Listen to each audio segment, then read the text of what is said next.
saa 2 asubuhi au hata kabla, mabasi yote yanaingia kwenye barabara kubeba wasafiri kwa hii barabara ya Mbagala kuelekea mjini. Lakini ile barabara inayotoka Mwenge, ile inayotoka Gerezani kwenda mpaka Kimara, ile na yenyewe tunaharakisha ili kuhakikisha kwamba inaanza kutoa huduma. Kwa hiyo tupo saizi kwenye matengenezo, tumeagiza pia baadhi ya vifaa, vitakapokuwa pia vimefika tutaanza pia kule. Lakini tarehe 20 kabla hata ya saa 2 barabara hii nione mabasi yameshafika, yanapakia abiria kwa utaratibu mzuri mtakaouweka.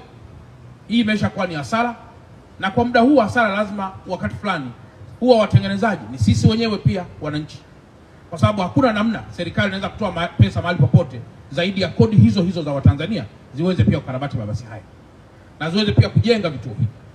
Kwa hiyo Alhamisi saa 2 au kabla saa 2 mabasi ya mwendokasi ya njia hii ya Mbagala yaanze kufanya kazi haraka sana.